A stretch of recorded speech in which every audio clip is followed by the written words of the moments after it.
The second significant day today is a conversation about addiction over dinner day through the Facing Addictions organization. Early in October, they did a first ever walk on the Mall of Washington, D.C. to raise awareness of the Washington, D.C. Congress presidential lack of concern for addiction and mental illness. What this day is created through the Facing Addictions group, headed by Greg Williams, and also TV personality Dr. Mehmet Oz. And what they would like us to do as families is to, over dinner, discuss drug and alcohol use and what they consider, what you would consider addiction, and lay out things that people don't do anymore. People do not sit down for dinner in front of each other and talk about things like I did as a kid back in the 60s. And or even the 70s. This world has become all about work, and sometimes the stress leads us to do things that we might not do. Maybe after work, go out and have a few drinks with friends, and it becomes a habit, and habit becomes an addiction. Or using drugs. You're prescribed something that is a highly addictive drug, and with Obamacare or health plans, they change and the prescription becomes too much, and the pain you may be experiencing relative to you may not be able to tolerate the pain. So you try to find alternative solutions to the overpriced prescriptions that they have available to you. And one of the biggest ones is heroin, because it is a painkiller, but is much more highly addictive than some of the prescription meds, which are opioids. The power of them in a prescription is cut down, but it doesn't cut down the possibility of, over time, becoming addicted. And these are things that sometimes I think doctors do not stress strongly enough. And even if they do, people feel the pain and think that they should not feel any pain whatsoever. And they be addicted, and trying to overcome addiction or become sober from alcohol is a difficult thing, and it's a lot of hard work. I myself am coming up on my 28th anniversary of addiction, or overcoming addiction. I'm not using anything. I barely use coffee. I found that even things such as soda pop and caffeine can foster behaviors in me or thinking in me that when I keep those out of my system, I think much more clearly.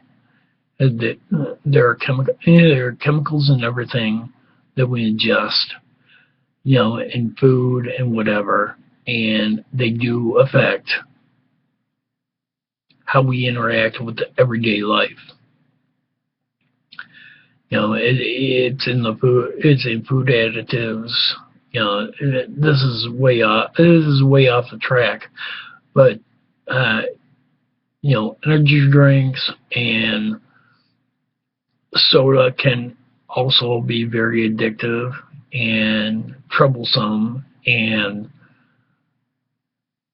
the key is to be able to sit down with family and talk with your mother, father, guardian, sister, brother, wife, child, and talk about it.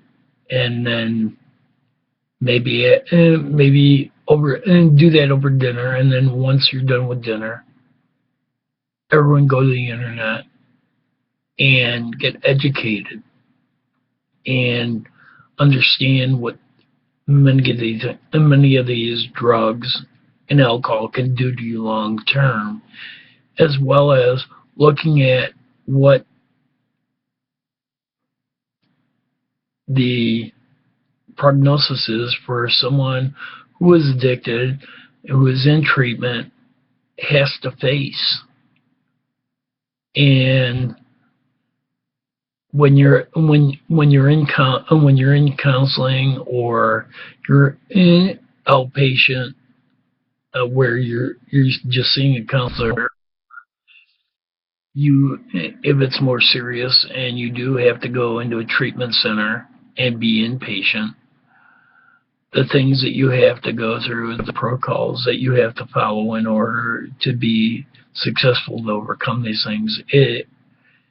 In many ways, if these things aren't a problem, if you look at these things and get educated, you can prevent something like this happening to you, and it can be a lifetime change. Even before I became a heavy drinker, I had a problem with truth. And I would say things that made no sense that I'm sure people knew were lies. But I was a nice guy. I would tell lies that really, people look at, oh, he's just a bullshitter. And since I've gotten sober, I tell it how it is. I don't manufacture something that isn't true, that isn't there. I am supportive to people who are overcoming things. I am tolerant of intolerant people who don't understand what my path is. As far as maintaining my sobriety, it is a battle every day. And when I started my journey, I did it alone. I didn't tell any family because I felt like my family may have been part of the cause for why I would sometimes want to drink, pushing my buttons or whatnot, and I had to learn how to change. And so I told no one, and the first time anybody asked me anything was 6 months after I had been in outpatient counseling, and they asked me why, and I said, because I didn't want to be that way anymore. And no one in my family has ever asked me anything about that sort of thing. And it's painful to me because I did lose my dad at an early age, and when he passed, the grief process, there was an age where at time in history of this country where there was no grief counseling. It's when you lost somebody, you lost somebody. Well, me and my father were very close. No one ever really consoled me. I wanted to go to the funeral home. My mom was at the funeral home, and family members, outside family members, kept me from going. And for me, that was going to be my closure. That way I would believe, because from the time that he passed, I had not seen him. So for many years, there was a part of me that did not believe he was gone. And I did not trust people. And that may have led to my things with alcoholism. The important thing is a family member. Maybe it's not your child, maybe it's your brother's child. Maybe it's your child's grandchild. Important part is when they want to talk about feeling a certain way, help them get it out and normalize whatever the situation is going on, because that can lead to substance abuse use. And sometimes, and when you feel isolated, sometimes that can make someone feel like using. So support our kids that have lost their special person. This is important. People's lives are lost every day over really dumb things like road rage and terrorism and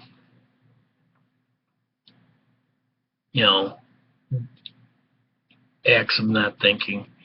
If we become vigilant in watching those that are around us, and you really can train yourself to see that someone is not themselves, and it may be just that day. It's the day that you lost that person, and it can be heartbreaking. Just a kind word.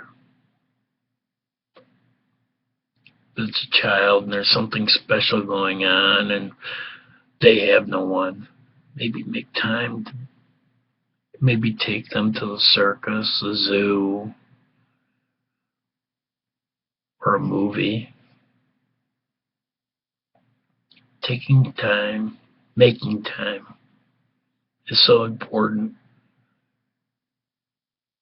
It makes a person feel like they're loved. There's someone there that cares for them. So support Childhood Grief Day and support talking about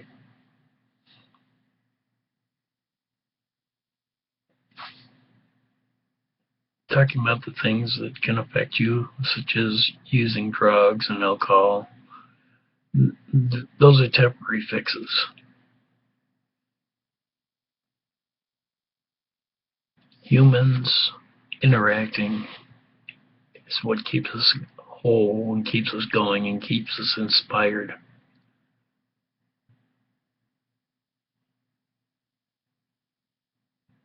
Find a way